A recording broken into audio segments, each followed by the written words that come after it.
रिवायत छठे इमाम इमाम जाफर सादिक अलैहिस्सलाम से नकल हुई। इमाम कहते हैं कि जाबिर इब्ने अब्दुल्ला अंसारी मेरे वालिद पांचवें इमाम इमाम मोहम्मद बाकिर अलैहिस्सलाम की खिदमत में हाजिर हुए। यह रिवायत किताब अल कतरतो मिन बिहारी मनाकिबिन नबी वल इतरती में नकल हुई, जिल्द नंबर 2 में।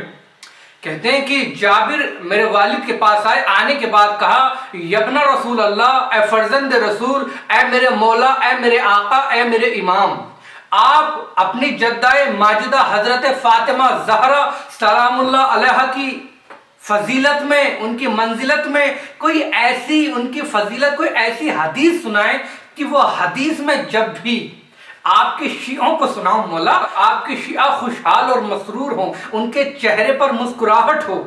मौला कहते हैं अच्छा। पांचवें इमाम ने कहा ठीक है। पांचवें इमाम हदीस अपने वालिद से नकल करते हैं और वो अपने वालिद पर वो रसूल अल्लाह से कहा, रसूल अल्लाह ने कहा कि रोज़े क़यामत के दिन, रोज़े महशर के दिन, रोज़े हिसाब के दिन अंबिया के लिए नूर के मिंबर सजाए जाएंगे, अंबिया के लिए नूर के मिंबर लगाए जाएंगे। रसूल अल्लाह कहते हैं कि सबसे बुलंद और ऊंचा मिंबर मेरा होगा।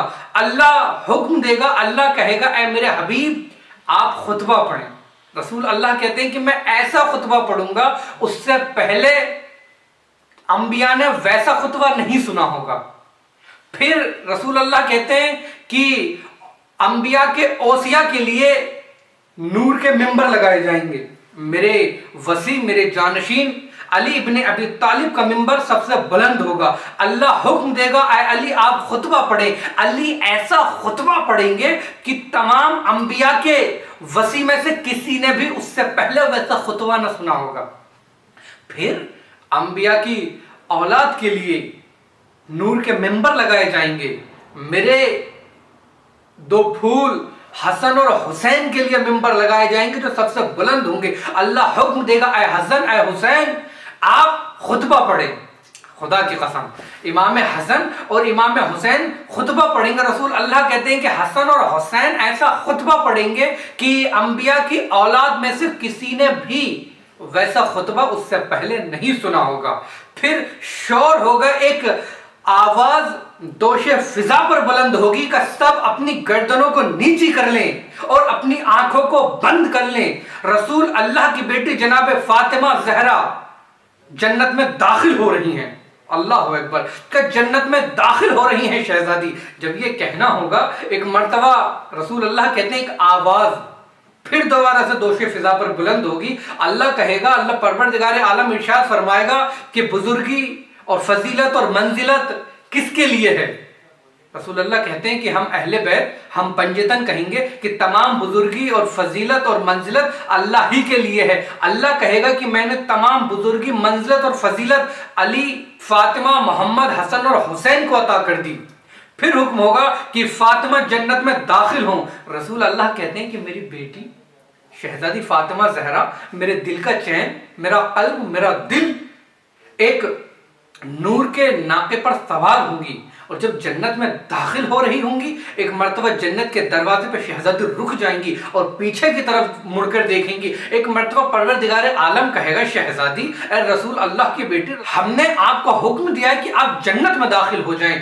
एक मर्तबा शहजादी कहेंगी, मैं इस चीज को पसंद करती हूं कि आज लोगों को मेरी मार्फत, मेरी फजीलत, मेरी कद्र, मेरी मंजिलत मालूम हो। अल्लाह हुक्म देगा, शहजादी आप जिन्होंने आपसे मोहब्बत की, आपके शोहर से मोहब्बत की, आपके बेटों से मोहब्बत की, आप अपने चाहने वालों को जन्नत में दाखिल करें। पांचवें इमाम इमाम मोहम्मद बाकिर अलैहिस्सलाम इरशाद फरमाते हैं कि शहजादी उस वक्त अपने शियों को, जो महशर के मैदान में तमाम लोग होंगे, अपने शियों को इस तरीके से बुलाएंगे जन्नत में जिस तरीके से खराब दानों में से कबूतर अच्छे दाने चुनता है। शहजादी अपने शियों को जन्नत में दाखिल कर देंगी। और उसके बाद जो लोग कहते हैं कि अम्मा कैसे इस तरीके से कि बगैर हिसाबो किताब के जन्नत में दाखिल हो जाएंगे शिया, आप जरा कुरान पढ़े, सूरह नबा की आयत नंबर 40 आखिरी आयत।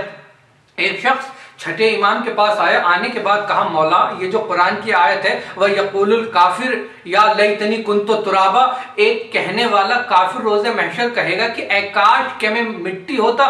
मौला इसका क्या मतलब है? मौला ने कहा लोग क्या कहते हैं? कहा मौला लोग तो बस यही कहते हैं कि एक कहने वाला एक काफिर कहेगा रोज़े महशर के दिन ऐ काश के मैं तुराब होता, मिट्टी होता, खाक होता। मौला ने कहा गलत कहते हैं।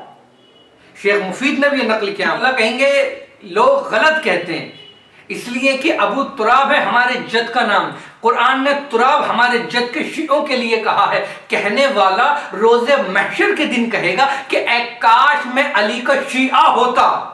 एक मर्तबा वो शख्स कहता मौला क्यों कहेगा कि ऐ काश मैं अली का शिया होता, और फिर क्यों कहेगा? मौला ने जो रिवायत नकल की वो रिवायत रसूल अल्लाह से भी नकल हुई है और इब्ने उमर से रिवायत नकल है। किताब यनाबुल मवद्दत सुलेमान हुसैन बल्खी कंदोजी नकल करते हैं कि रसूल अल्लाह ने कहा या अली क़यामत के दिन आप अपने चाहने वालों को, अपने मुहिबों को, आपसे मोहब्बत करने वालों को बगैर हिसाब व किताब के जन्नत में दाखिल कर देंगे। या अली, उन्होंने आपकी विलायत का इनकार किया और जिन्होंने आपसे मोहब्बत नहीं की, या अली बगैर हिसाब व किताब के आप उन्हें जहन्नम में दाखिल कर देंगे। अब लोग हैरान और परेशान हो जाते हैं कि बगैर हिसाब व किताब के, यानी इंसान कोई भी गलत काम करे वो जन्नत में दाखिल हो जाएगा। तो उसके लिए मेरे मौला इमाम जाफर सादिक अलैहिस्सलाम का वो कौल मौजूद है। मौला ने कहा कि देखो रोज़े महशर हम तुम्हें जन्नत में दाखिल कराएंगे, हम तुम्हारी जमानत लेते हैं, लेकिन आलम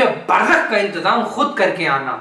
जो इंसान ने गलतियां की होंगी, जो गलत काम किए होंगे, उसकी सजा उसे आलम बरज़ख में मिलेगी। हर शिआने अली सदका अहले बैत में, अहले बैत के सदक़े में जन्नत में दाखिल होगा, और शहजादी तब तक जन्नत में दाखिल नहीं होंगी जब तक कि अपने शियों का अमाननामा ना ले लें, जब तक अपने शियों की शिफात अल्लाह उनके हक में कबूल ना कर ले। जब शहजादी की शिफात अल्लाह कबूल करेगा उसके बाद सब जन्नत में दाखिल होंगे। इसलिए कि रसूल अल्लाह का कौल है या अली आप कसीम नार वल जन्ना है, या अली आप जहन्नम और जन्नत के तकसीम करने वाले हैं। जो एक रिवायत नकल हुई कि जिब्राइल रसूल अल्लाह के पास आएंगे रोज़े महशर के दिन, आने के बाद कहेंगे ये जहन्नम की चाबियां हैं। रसूल अल्लाह कहेंगे कि अल्लाह का ये तोहफा मैंने कबूल किया, ये तोहफा मैं अली को देता हूँ। फिर जिब्राइल कहेंगे ये जन्नत की चाबियां हैं। रसूल अल्लाह वो भी तोहफा लेंगे और कहेंगे अल्लाह से कहना कि ये तोहफा मैंने कबूल किया, ये तोहफा, ये जन्नत की चाबियां भी मैं अली को देता हूँ। अब फिर कहेंगे या अली आप जन्नत और जहन्नम के मालिक हैं, तकसीम करने वाले हैं। और एक रिवायत नकली रसूल अल्लाह ने कहा या अली वो क्या मंजर होगा कि आप पुलिस रात पर खड़े होंगे और आप एक मर्तबा जहन्नम से कह रहे होंगे ये तेरा है ये मेरा है। अपने चाहने वालों को जन्नत में दाखिल करेंगे और अपने दुश्मनों को जहन्नम में दाखिल करेंगे।